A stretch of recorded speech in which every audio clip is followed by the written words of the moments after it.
Welcome to Solutions with Courtney Anderson. I am Courtney Anderson, and this is episode 198, 198 of this program. This is a show that is part of our self-employment ecstasy series. Self-employment ecstasy series is a series that is focused on those individuals who are self-employed and the unique challenges and motivators that they encounter. This is a relatively small percentage of the overall population, and they look at things a little bit differently.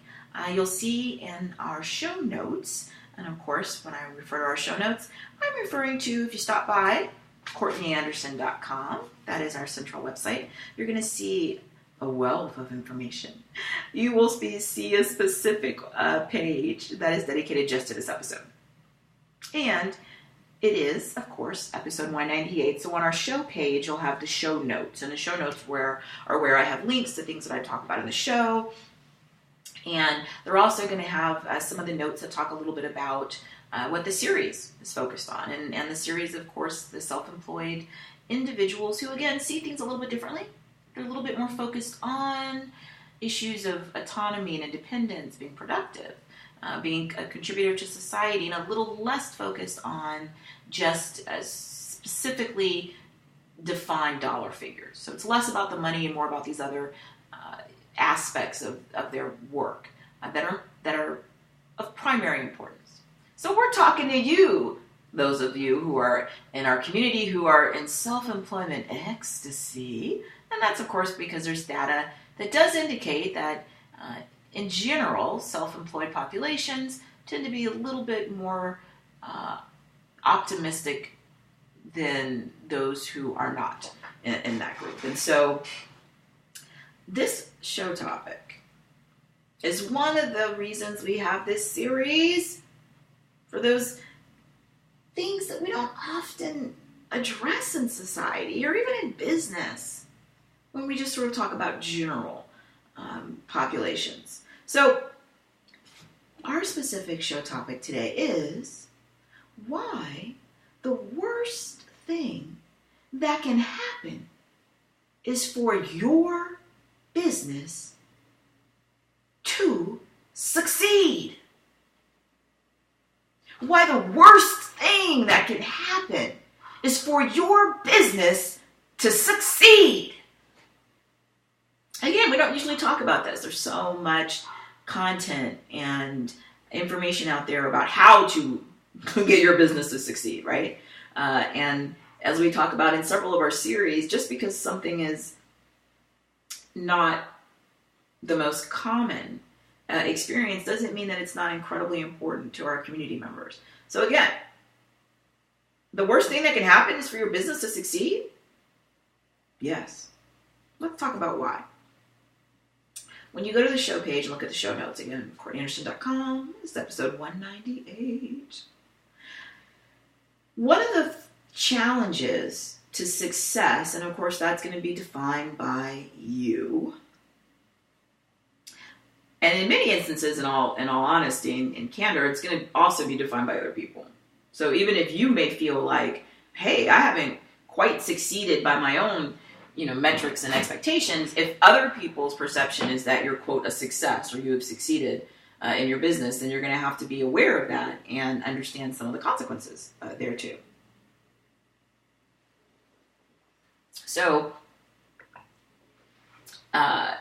one of the things in the show notes is your judgment may suffer.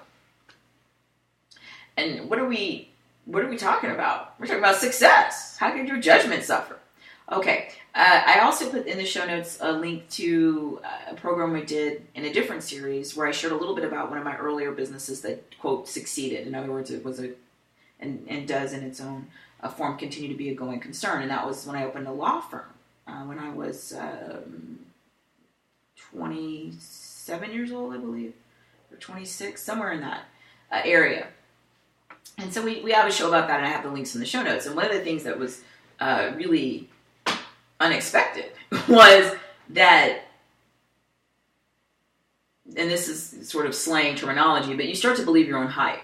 In other words, when you come up with something for you're self-employed, you're in self-employment ecstasy, most of this is just your own imagination, which is part of what people who really enjoy this, it's what makes them happy, right? You just sit around and imagine stuff. I could have a, lawn mowing service, or I'll open a law firm, or I'll open a beauty salon, or I'll, build a website, whatever. And when it's in your imagination, of course, obviously it's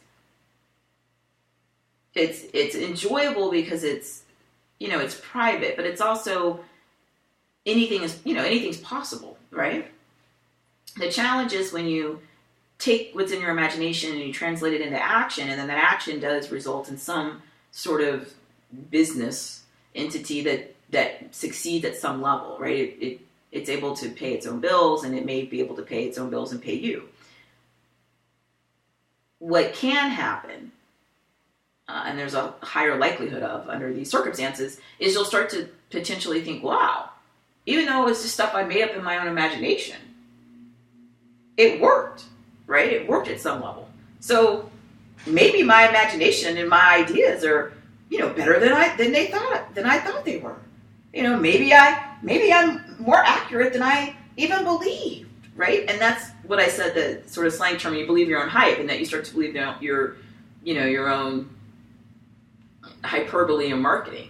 You in our business, no matter what your business is, if you're a musician, if you're going to promote a show you're doing or a gig, you're going to, have materials or emails, or in the older days, I was in the music industry, you made flyers, and you basically tried to say, this is the greatest show ever. If you miss this gig, you don't come to this show, you're missing out, right?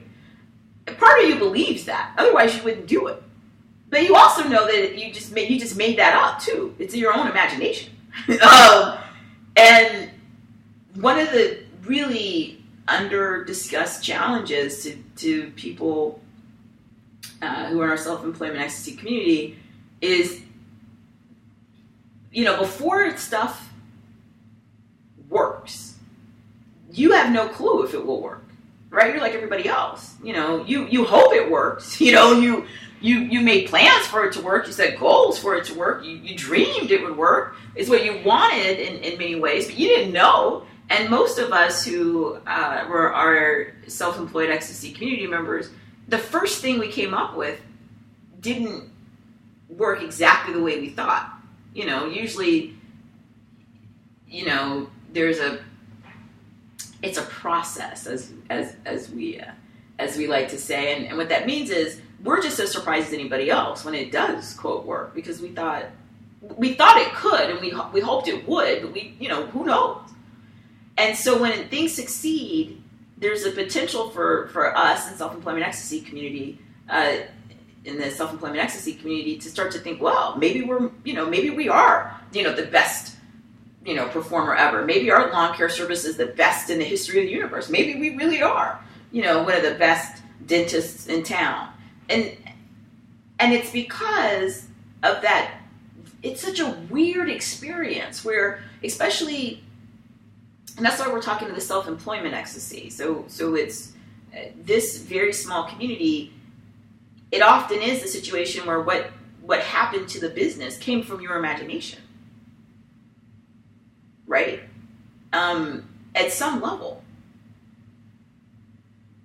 And that sort of surreal feeling where you think, well, I imagined this. And then, yeah, of course, I took all these, tangible steps in real life, right? Like I didn't just imagine it. I imagined it, and then I had a plan, and then I set some goals, and then I took all these action, behaviors to manifest it. But as it actually does exist, of course, it's different in so many ways than how you dreamed. And the other thing is, if it succeeds in a way beyond what you imagined, right?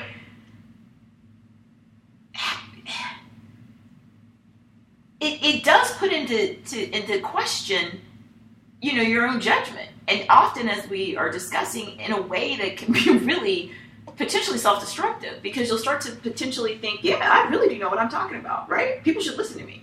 I said this, I imagined it, I dreamed it, I did it, woo! And this is something I know definitely when I read, and I think I've shared I know I shared in other programs, that one of the things I do for relaxation, obviously, is I love reading. That's not a surprise. One of the genres of work that I like to read, I love biographies, and I also like autobiographies, although those are a little bit more challenging, because autobiographies, of course, it's more susceptible to that, self-inflated recollection. But I love biographies, and I love reading about historical figures, and obviously business people and artists and politicians and poets, just all kinds of people. I just think it's really interesting. And when you look at people, let's say definitely artists and performers, and we'll see this just in the public, right? You'll see somebody and they put out a brilliant record, album. And especially if that was their first album, or their first movie, right? Or their first book. And it's well received. Let's say they win awards for it. It's a commercial success and a critical success. They're the talk of the town. They're, you never heard of them before, but boom, they're everywhere. And everyone's talking about them, and they're getting all these accolades. And we all know sort of what that sets them up for, right? Because there's so many one-hit wonders. Will they ever write a book or a novel like that again? Will they ever, direct another film like that? Will they ever record another album like that? And part of it, and of course I individually have never done any of these things at this level, yet the pressure that somebody would be under, and the sort of internal battle you would have with your own judgment, you can just imagine how hard that would be, right? Because I read a piece a while ago, it's a couple years ago, about a singer who sort of had this happen, went through, put out a huge, big commercial and critical success, and then I believe it was sort of their next album, got into sort of disagreements with, whatever other professionals, so the record label and managers or whatever, about, whatever direction the person wanted to go in versus what the feedback was. And it, in my interpretation, was an example of exactly what can happen. It makes reasonable, logical sense that you could conclude, hey, I imagined things and it worked. My business succeeded. My album was a huge success. I got all these awards. I made all this money. I got all this attention. So I'm going to trust my judgment now, in the next project. And sometimes that's how someone, becomes, an icon in their field, and 15 albums later, you're like, yeah, wow, some of those are maybe a little bit different experience than the other, but it's just what a catalog, of wonderful work. But sometimes you never hear from that person again, because the second project, they trusted their judgment and it was a disaster, commercially and or critically. Or they go in the other direction. Sometimes where they'll say, well, I should have trusted my judgment and I didn't. I listened to all these other people. They steered me in the wrong direction. But for those who are self-employed, it's more likely that we're going to be susceptible to the former than the latter, because if someone hired you, right, if you weren't self-employed, let's say you were, a professional singer, but someone else hired you and said, look, these are the songs we've written, here's the music that we've written, all we need you to do is sing this exactly this way. That's a different type of job, right, because you had some range of input, but you also, to a certain degree, were hired, and they already told you, here's what we're singing, here's how it's going to go, and to some degree, then you were, less self-employed as you were, following their instructions. But if it was your own composition, let's say you wrote the song, you wrote the lyrics, and then you're more likely to think, well, yeah, I know what I'm talking about, right? Because it succeeded. And the problem with that is you may, but you also, unfortunately, when you get to that position where you start trusting your gut, right? It's one of those things that I teach in my MBA classes to my students, and it's been all the business course material that you would study in a graduate program for any type of management or business, is making sure, or even data and information systems, trying to make sure you're making good decisions based on reliable data and not just your gut, going with your gut. And you're more susceptible to feel like you want to go with your gut when you think, yeah, I created all this out of my imagination to begin with. It seemed, it worked, right? It succeeded at some level. So I'm going to stick with what I think. And what we need to do, of course, is to be respectful of other people. We need to treat them in a way where if we think that their ideas and their input is useless, then of course, why are we having interaction with them? It's disrespectful, and it's not a way to treat people. The other thing is, it never hurts to have credible and trusted feedback and collaborators when you're working on a project or an idea at all. Now, that may simply be for some of us in self-employment SwCA. It may be, I used to always, with some of the TV projects I've done, I would ask, she's passed away now, but I would ask my grandmother before she passed away. I'd have her look at footage on TV, and I'd ask her, her opinion. And I really trusted her in a lot of ways, for not just because she's my grandmother, but because she had a really good eye for style and presentation, and she also was a really impressive business person. So that wasn't any kind of formalized situation, but it was a balance. It's a check and balance. And one of the things that, again, we're guarding against, right, is degrading our experience in life, where we're no longer in self-employment ecstasy, and we become unhappy. So having other ideas and input is, on the whole, a positive. If you don't trust the people, if they're an employee or a contractor, or a team member, or a business partner, and you start to think, well, they're an idiot, they don't know what they're talking about. One, that shouldn't happen. If you trusted them enough to collaborate and share information with them, then you should at least respect their ideas. You might say, hey, I don't agree with you, and here's why. But you don't want to get into a situation where you're abusive and, again, disrespectful. And you also want to understand that you're at risk for believing your own, marketing. And that's a risky situation to be in.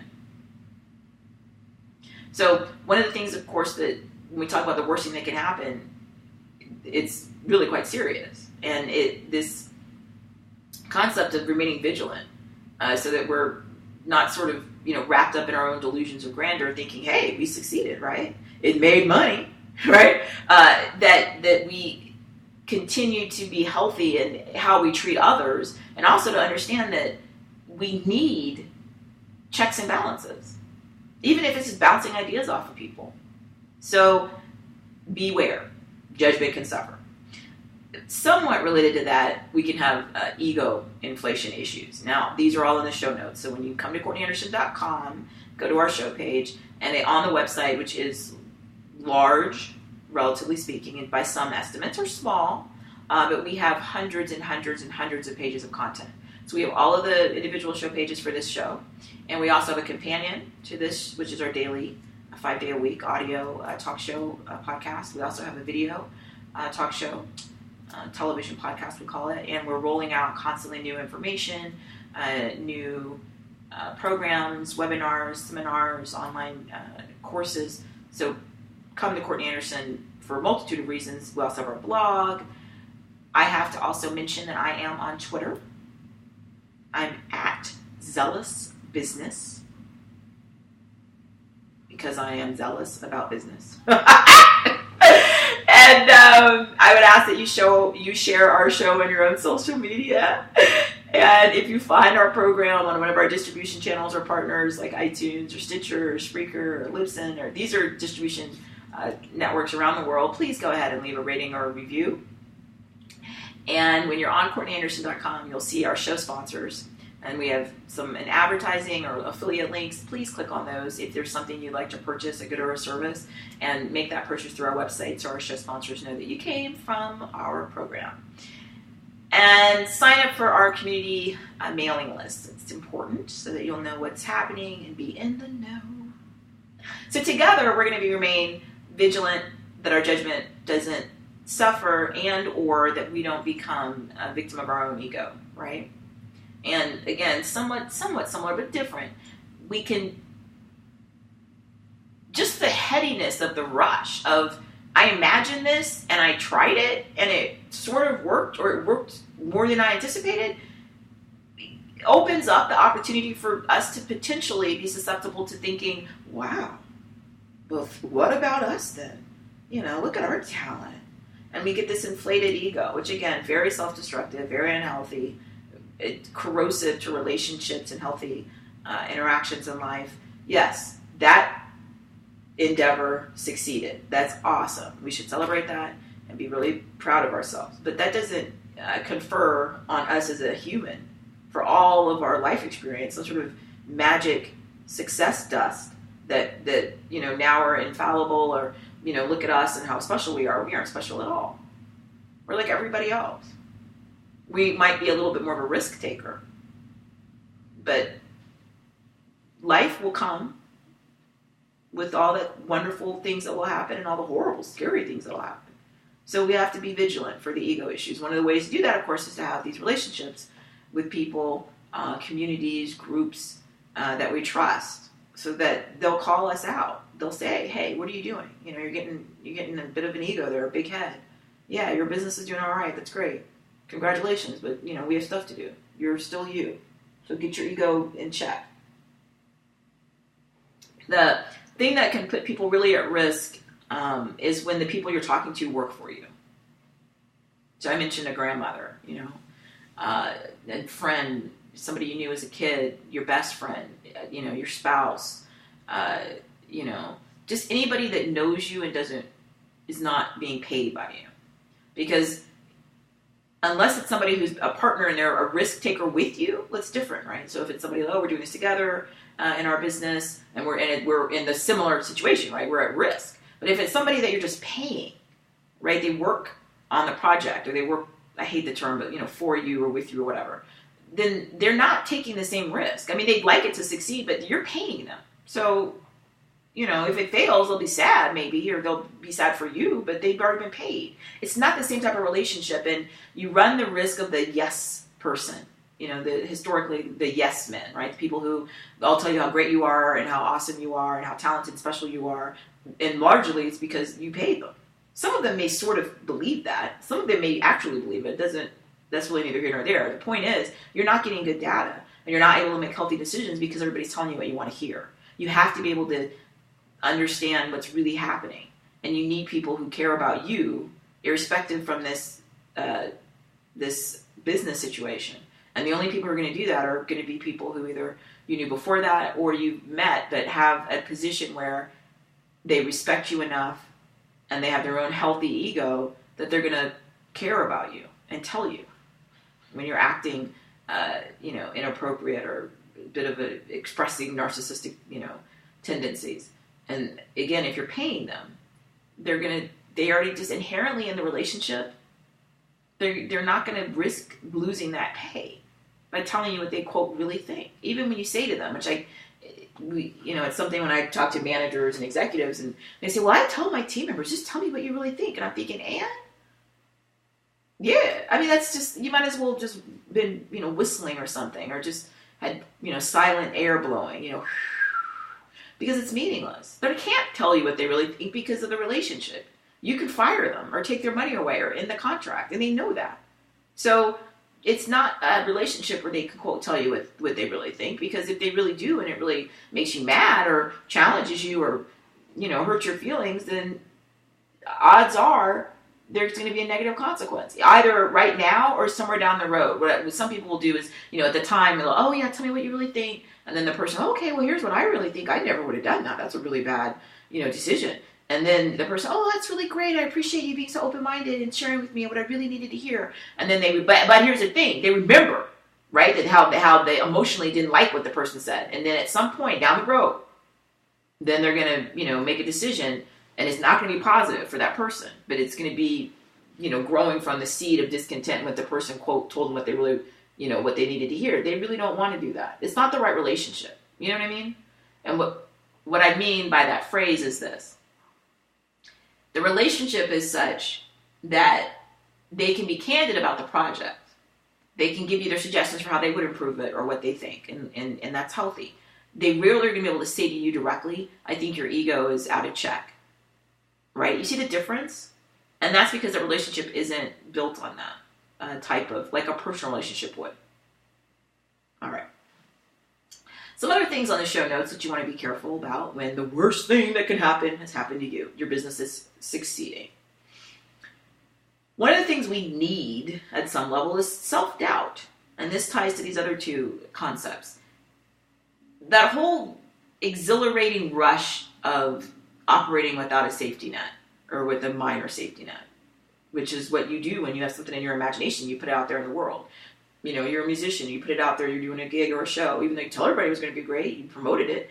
Is anybody going to show up? If somebody does show up, are they going to walk out and say how horrible it is? You have no control over that. And it's scary. It's so scary. I talked about, we did some shows a while ago where I talked about being a motivational keynote speaker and going and giving big speeches at big conferences and big events. And it's the same thing, you know, it's live and I'm on stage. And when it goes well, it's a rush. It's the most exciting, exhilarating, fun thing to do to perform live. When it goes poorly, it is excruciating. There's nowhere to hide. And I'm by myself on stage, you know. So I can do the best I can do, and that's all I can do. And there's so much risk there. And when we start to think that we don't have any doubt, oh, I know my show will be great. I know if I give that speech, well, everyone knows me. They requested me, and people, bought tickets, and they're gonna, it's gonna be crowded, and they're all gonna love me. No, you need self-doubt, because part of that is and for many of self-employed ecstasy community members, it's the creative process. It's how stuff gets better. It's also how stuff gets worse sometimes. But you need to be challenged to innovate. And self-doubt, a healthy dose of it, is a lot of where that comes from. Because you look at something, you think, well, that worked before, but maybe we should change the font on that marketing piece, or maybe we should look at some of the ways that we're timing some of our events. I mean, it's that self-doubt that you need it. Because if you just walk around arrogant thinking, well, I've done this before, and it was a big success before, it'll be a big success now, well, then what's the challenge? How much fun would that be for you? And again, when we read about people who, especially performers, because they're in the public eye, and we see this all the time around the world, a famous musician who says in an interview, I'm tired of singing that one hit song that I had, 15 years ago, over and over again. I have other stuff I'd like to sing, but people don't want to hear it. Or a person who's been in movies, and they say, they've heard the same joke about a role that they were in, 8 years ago, because people say it to them daily, right? Yell out a line from that film at them, and not that they're not grateful that people enjoyed the film, but at some point you need the next thing. You just don't want to repeat that same thing over and over and over and over and over again, right? That routine and that monotony is part of why you're self-employed. You don't want that, right? You want the creative, innovative, the adventure of it all. So we need to have a healthy amount of self-doubt, which of course we're at risk because we're, quote, succeeding. Another important point, and I have this quote in the show notes, and I met this, he's an artist in many ways, but I met him very briefly a few years ago at a local music place in Austin, Texas, where I used to live, so this is very brief. But I think just a fascinating person, So there's a quote from he's a songwriter among other actor and other things, but there's a quote from a song he wrote, and the lyric says, "Freedom's just another name for nothing left to lose." Freedom's just another name for nothing left to lose. So it's Chris Christopherson, right? Actor, singer, songwriter, really interesting person. As I said, fascinating life. And so it was sung most memorably in the song "Me and Bobby McGee" by Janis Joplin. So I've got a link in the show page to an interview with Chris Christopherson when he explaining a little bit about his songwriting process and what that lyric and some other lyrics mean. And he talked a little bit about the double-edged sword of freedom, right? And part of it is that if you don't have anything left to lose, then you're not scared. You're free. And in some ways, when we're in self-employment ecstasy, that freedom, some aspect of it, or the possibility of it, is part of why my interpretation is that you tend to see the data that shows that people are a little bit more optimistic when they're in self-employment, which doesn't totally make sense if you think about it and you view self-employment as riskier, right? You think, well, they should be more unhappy because, how scary, they don't even have a guaranteed paycheck. But if you are someone who's self-employed, you understand, and you might look at it and think, well, I do have a guaranteed pay. Me. I can rely on myself more than I could trust some external, boss who I don't control at all, right? I'm at the whim of whatever they do. When I'm self-employed, I get to have more control, and I totally trust myself. I'm never going to let myself starve, right? So this idea of freedom and its relationship to not having anything to lose is really tested when you start to potentially feel like I do have something to lose, right? Because there's a challenge with success. Once you have it, then other people often will project all of their own expectations and needs, and often their real needs. So, like we said earlier, if someone is part of your team that that you hire, well, they have an incentive, of course, to keep being paid, and you also now have this extra, in some ways, restraint that you're thinking, well, it was one thing, it was me, my imagination. I was like, let's see if throw it out there and see if this works. And then it worked, and then it became more than just you and your imagination. Because you didn't really have anything to lose when it was just you and your imagination. Of course, you have your own, what if it fails, and you have your own, whatever investments you've made, and your time and your money and all of that. But when you put other people in the scenario, and now, especially when there's somebody that wasn't, your grandmother or your best friend from third grade, but they're just somebody that, had talent or skills that that you're working with, they're dependent on this in some aspect, and those people who are in self-employment ecstasy can potentially feel restrained, because you could say to them, oh, yeah, this is quote working and everything, but I want to go in a whole new direction, right? Like, I have a vision and we're going to do this. And the challenge is that it wouldn't be just you and your imagination, but it would be other people. And if those other people, they're dependent on that income, and then maybe they have family or friends or pets or whatever depending on them, and it can start to hem people in. And again, I use a lot of stuff from famous artists and performers and musicians and writers and everything, because that's what we see and it's easy, right? Examples. But you'll read something about somebody who's a performer, an artist, or a musician, and I've read so many of these and seen these interviews where people, especially when they look back on their career, and they'll say, I really didn't want to do that tour, right? I really didn't want to do that tour. I really didn't want to release that, album, or I didn't even want to sign that commercial deal with that sponsor and make that advertisement. But I had all these people, I had this payroll, I had all these people dependent on me. And I felt like I couldn't turn it down, because then all the people would be out of work. And we really need to prepare for this as much as we can when we're thinking through things, because, as I said, the worst thing that can happen is you succeed. If you fail, which is what most of the media and the resources you'll see about business is, failure, get back up from failure, how, you're going to fail, failure is part of life, blah, blah, blah, is because that's what happens overwhelmingly, is that we fail. And when we fail, of course, it hurts. Yet, you also don't have any people's expectations. Because other than them expecting you to fail again, it's less pressure. If you're a musician and you promoted a gig and you worked really hard and did your best and you went in there and did a great show and nobody showed up, or two people showed up and they walked out halfway through, well, okay, you don't have anybody coming to you and saying, look, we can't eat if you don't play, or if you don't go on tour. You don't have that because nobody expects anything. There's nobody dependent on you. Once it starts to succeed, people who work with you, and here's the other thing, other vendor contracts you sign. So if you open a cleaning service and you rent an office, now you have rent you have to pay to a landlord for the commercial space. And they're dependent on that. And you sign a contract. So if you had failed and never had entered into these other arrangements and didn't have these other expectations that people had, then in a way you're free, right? Because you don't have anything to lose. I don't have a commercial space because my business has failed. I don't have anybody dependent on me touring because I don't make any money at my shows, so nobody cared. But once it, quote, succeeds, then you get a lot of people who may care and be excited and want to be part of it and help you build it, but they also have financial, and sometimes just emotional incentives. They just want to be part of that success. And so if you stop it or change it, then you're going to have resistance, but you're also going to potentially feel that you can't do the changes that you want because all these other people are dependent on you.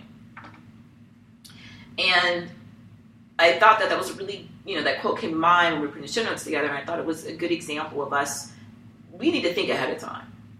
Honestly, before we go to do that next process or land that next client or put out that next book, what if that thing actually succeeds? And what if it succeeds, more than you ever dreamed possible? How are you going to handle that? And you need to think about that ahead of time. And it sounds weird, but it's really important. One of the things I do when I do coaching and mentoring for people who are mostly aspiring, but sometimes current business owners or entrepreneurs or just professionals, I'll talk to them and I'll ask them, I can't have them, but I ask them, go do an exercise. Well, what'll happen if you start this nonprofit and you secure more funding than you ever imagined, and you have, a budget of, millions of dollars. How are you going to handle that? How are you going to handle other organizations, other individuals, even people in your personal life asking for resources? How are you going to handle that? And how are you going to police yourself to ensure you don't fall susceptible to these ego issues, right? And narcissism and greed and your judgment suffering. There's so much. Just like when you look at these athletes, and we've talked about this in some other financial fierceness shows, right? People who win the lottery or athletes who, especially really young people, or people who didn't have a lot of financial resources, and boom, overnight, basically, now millions. If you don't prepare for that before you get it, which is hard with the lottery, although I would say this, I've actually never purchased a lotto ticket for myself. But if I were to do that, I really would think. I mean, I'm not going to say I'm going to sit and write like a 20-page paper, a plan on what I'm going to do. But I would think to myself, hey, before you go over there and you buy that ticket, you need to stop for a few seconds and think through in your mind, how are you going to handle it if that thing hits? Because it's going to bring a whole bunch of questions and, and honestly challenges that if you haven't thought about it all, people get blindsided by life. And then you read these horrible, sad stories that people, were professional athletes and had these huge financial contracts they signed or won the lottery, and then a few years later they're totally broke, bankrupt, broke, destitute, and often they're intelligent people. It's just because you didn't have a plan. And like we're discussing, if you don't plan for success, which is really scary if it happens and when it happens, and you're just caught off guard, then you're susceptible to all types of bad information and people taking advantage of you. And you got to think. So I don't care if it's a few seconds. Ask yourself, hey, what if this thing hits? And at least have thought about it a little bit with a little bit of a plan, right? My first thing, of course, is don't tell anybody that you won the lottery. I've handled some of these types of cases as a lawyer with inheritance. People inherited a huge amount of money, or they, very few they won something, or some entertainers who've signed big contracts. And the first thing is don't tell anybody, right? Especially for stuff that you don't have to, like the will that you just found out about or the lotto ticket. Now, sometimes if you're a performer or you're an athlete and you sign something, then it's out of your control because the other parties or, people, your publicists put it in the media because they want people to know how successful you are. So you're kind of at a loss there because you don't control it. But if you can control keeping it quiet, keep it quiet as long as you can. Don't go tell anybody because you need to think through it a process. You need to secure whatever you need to. If it's a lotto ticket, and then you need to be really quiet, and then you need to get a plan together before you even collect the money. Because if you don't have the plan, then you're susceptible to, all kinds of not awesome things happening, right? Okay, and also companies that go public, right? So the people are, we struggled. Oh, wow, we went public, and woo, look at all that money. Now what? Okay, plan ahead mentally. There's another quote on the show page that ties into these issues, and here it is. When Alexander saw the breadth of his domain, he wept, for there were no more worlds to conquer. So we're talking about Alexander the Great, right? And the quote is, when Alexander saw the breadth of his domain, he wept, for there were no more worlds to conquer. And I put a link to a source that sort of is trying to ascertain the origin exactly of this quote, and I thought that was interesting. But the idea there makes total, it's reasonable. When you think, okay, well, what if you succeed more than you ever imagined? Now what? We have a whole series of this show. We have a whole series where we deal with that. What do you do after you surpass your goal, right? That's our satisfaction saturation series. So please, visit that series and look at some of that. We have a show where we talked about, the problem, how do I, not become complacent, right? We also talked about, making sure that you don't become so impatient and intolerant when things don't go your way, which is a real challenge, right? Alexander wept because what are you going to do next? Now what? That was what made me happy, was conquering. Now I've conquered. Now what? And you got to think about that before you get to that point, because you get to that point and then you freak out.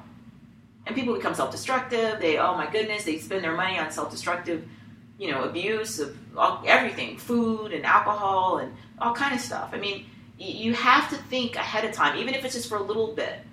What am I going to do if this thing is a huge success?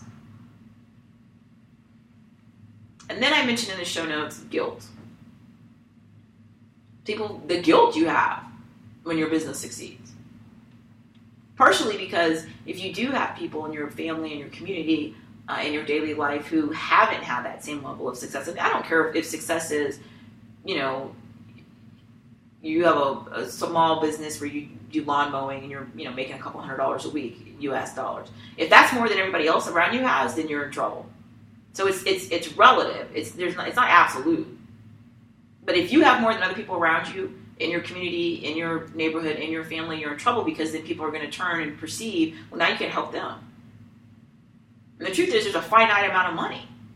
Not in existence, but just in whatever your business is. So if you give it all away and try to help everybody else, and you refuse to invest in yourself, your own health, and you burn out, or you refuse to invest in your own business, and it goes out of business, now you're in trouble, and you tried to help all these people, but you ultimately failed them, and you failed yourself because you didn't preserve the resources and the capital that you needed to keep your business going. That's a tough situation to be in, especially if people that you deeply care about are turning and feeling like, look, you need to step up and give me everything that you can. And there's a guilt. Even if you have no family or, best friends from third grade or anybody in your daily life, just society.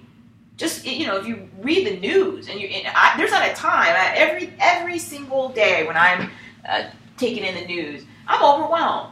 Just the pain and there's a natural disaster here, there's a natural disaster there, there's war, there's abuse, there's pain, there's suffering. I mean, and you think, wow, if I were the richest person, alive, I could solve all of this.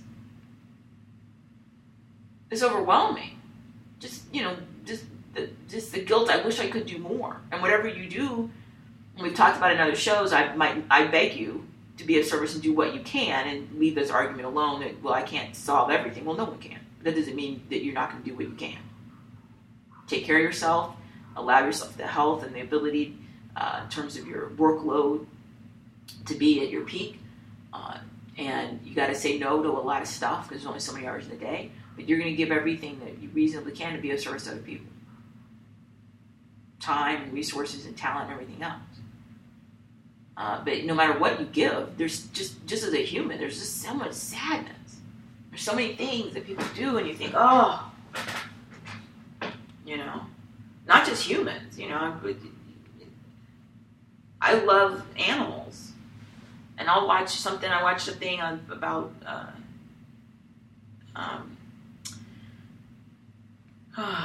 about some sea life. And I was so overwhelmed by watching, and I thought, what can I do to help this species? There's so much need everywhere. So there's, again, some people have direct guilt where people literally in your life are going to say to you, like, I need help. You need to give me more. And there's got to be a limit, just because there's a limit of time and there's a limit of resources. And you also want people to grow and live their own dreams and not become dependent on you. Right? You don't want to hamper somebody else from being successful. You want to help and support them so that they're safe. But you don't want to get to a point where you prevent them from actually getting out into life and exploring their own talents. That's a fine line. And I'm going to close with this quote. And this is talking about, it's an article on leadership, and it's asking, is Microsoft a victim of their own success? All right, but here's the quote. So it's talking specifically about Microsoft, but that's not our specific issue. What we're talking about is being a victim of your own success, and that's our topic, right?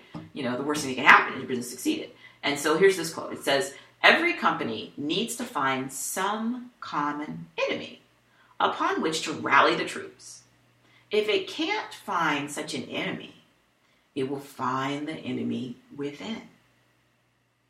This is where the backbiting, the gaming of the system, the convoluting of the mission takes place. And in the article was talking about how, employee review and rating systems were hurting cultures, and how people were sabotaging their own company and their own coworkers in their own quest to manipulate their own ratings and reviews, and how destructive and ridiculous that is, right? It doesn't make any sense at all that you pay people that work for your company to destroy it. But when you set up incentives where that's what you motivate them to do, then yeah, that's what can be the outcome is. And the argument is saying we need an external, quote, common enemy. Not the enemy, not like another company necessarily, and certainly another person, but it could just be the idea, right? We want to be the best, or we want to gain a market share, or we want to be better, or we want to be innovative, or whatever, or creative. And if you don't have anything that you're all focused on, then people can turn and will turn on themselves and start to destroy, the organization from inside. And that's, of course, going to destroy the organization in many ways, or hurt it. And why do that? That's not what we want. We're self-employment ecstasy. So I really intend for this program to be a moment of reflection. If you are in those situations where you're thinking, this thing is succeeding, and it's succeeding more than I anticipated, and there's more attention, there's more expectations, I'm concerned about making sure I'm still getting, good information and make good judgment. I'm scared, my ego might get out of control. I'm worried that I'm not getting enough healthy self-doubt. I feel hemmed in and restrained by all other people and other organizations' expectations. And I might even have a dose of guilt, which is, I don't think, unhealthy. If you say to me, I don't feel guilty at all, I would say, gee, are you aware of the world? Do you pay attention to anything around you? Not a guilt that hurts you or slows you down or, immobilizes you because you're so overwhelmed with empathy for the world that you're just racked with pain. I'm talking about awareness of that. Yeah, you need not a negative guilt, but you need to be healthy and aware that other people are in really dire situations, and that may be you at any moment also. So yeah, I don't think that guilt is anything that should be a negative. Not to turn you into a martyr and not to sit around and lament the world, but you need to be aware. If you're so narcissistic, you tell me you don't feel guilty at all, there's an issue with you as a human. Gee. So, again, these are things that we don't necessarily hear about a lot because there's so much focus and content out there about trying to help somebody to succeed, right? Because statistically, you're going to fail overwhelmingly, the numbers are all over the place, but 95% of businesses fail, or 98%, or some really high number. And and that's because it's hard. Everything is hard in a healthy way. And so when you do succeed and you haven't thought about it and planned for it, people often are shocked by all this that comes along, and they say, well, I wasn't trying to ruin my own ability to make good decisions with good judgment. I wasn't trying to put my ego in an unhealthy place and hurt other people. I wasn't trying to delude myself, think I had no self-doubt. I wasn't trying to get locked into my own prison of success of my self-employment endeavors. I wasn't trying to be, so racked with guilt that I was unable to get anything done. So that's what we're talking about. And it's not you, we're not alone, and this is just part of what happens when you take those just little sparks of imagination and then you bring your behavior and your real life actions and your plans together, and you surpass those goals. And now you need to have thought about and prepared for these challenges, because if you don't, you're in deep trouble. And the thing I do want to close this episode with is something that personally to me I wasn't prepared for, and it still surprises me. The perception and or the reality, if there's some sort of measurement, right? You had a number one album, or you made X amount of dollars, or you whatever. If you're succeeding in your business, there will often be a diminished amount of sympathy and empathy that other people have for you. And what I mean is, in my own little small existence, there have been things that have happened, that are really not good, like horrible things that have happened in life. And sometimes I've talked to people or mentioned it or something, not someone that's in my, daily life that I trust, that that cares about me, but sometimes people can think, well, I really don't care about whatever thing that is that happened that wasn't super awesome, because look at you succeeded at this other thing. And we actually did a show where we talked about somewhat related to that, how lonely, being lonely at the top, right? How it's very serious. In many instances, senior executives, organizational leaders, are isolated and they're lonely. And when you're someone that your business has succeeded to some level, for most self-employment access community members, I know we are always going to say, well, it could have been so much better. I mean, I sit every day and I say to myself at some level, and I'm, it's a work in progress, but I do at some level, every day I'll say to myself, oh, you could have done better, you could have done more. I wish you weren't so, sometimes I'll use the word lazy, because I'll think to myself, oh, I know what I'm capable of, and I only did, whatever percentage of it. That's my own internal measurement. Other people will say to me, I don't understand how you do all the stuff you do to begin with, right? It's, but it's all relative. Like, I'm in my own head. So what I'm saying is most of us, in our own way, will always have something that we're still working on. That's part of what makes us happy, right? Is that we have stuff to fix and improve. But if other people perceive, and rightfully so in some ways, that you're at some level it has succeeded, then sometimes that'll close off their ability to relate to you emotionally, and they won't necessarily be a resource if something does happen that you that's not great, because their argument will be, well, look, your business succeeded. And that's something, like I said, I totally didn't understand ahead of time. I do now a little bit more, and like I said, we've done some research on different aspects of this.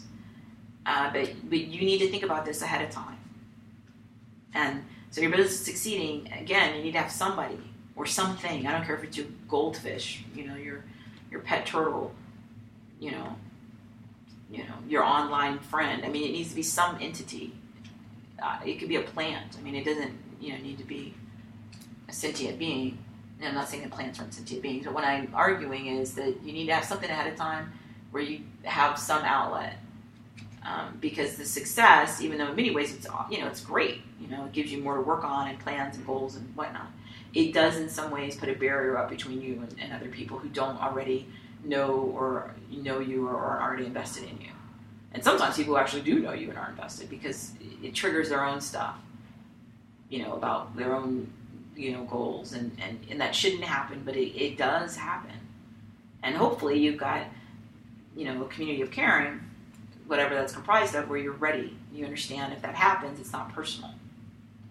But it's somebody dealing with their own issues, and they're sort of brought to the forefront when you have whatever, external measurement of success that they perceive exists, and that may put such an obstacle between them and their ability to relate to you and sympathize or empathize with you, that you need to think about this ahead of time.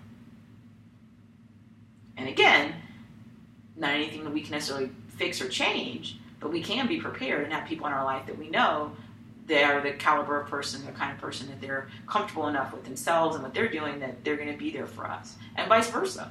Because just like it succeeded, the odds are then either you're always going to have more failures than success. So my point is that you're going to need people who are there for you when things fail.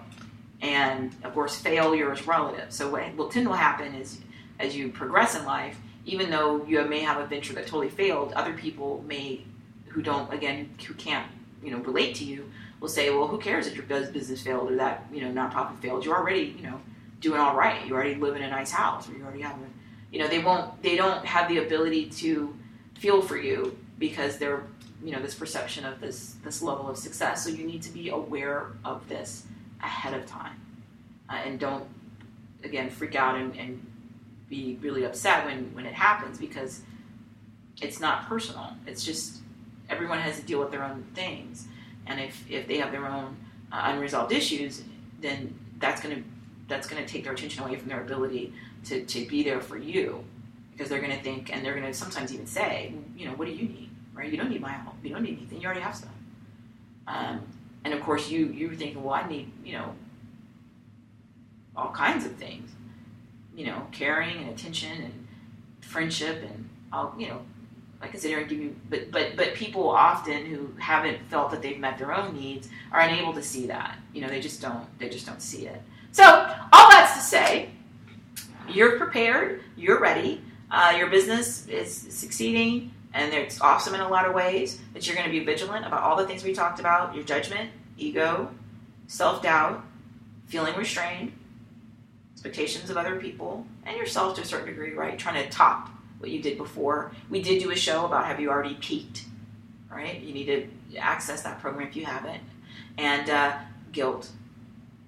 And remember, there's always another world to conquer. We just have to rethink it and think about things differently. And how we treat ourselves and how we treat other people is the core of being in self-employment ecstasy. If we start to treat ourselves poorly and we treat other people poorly, then we are really failing. And we are not in ecstasy because we're treating ourselves poorly and we're treating other people poorly. And that's not who we are. It's not what we do. So it's a lot of work. It's a lot of work ahead of us. So we are prepared, and I really do appreciate you joining me today on this show and allowing me to be part of your journey through your path where you are surpassing and sustaining that state of surpassing your goals while you continue to practice the joyful art of business. Thank you so much.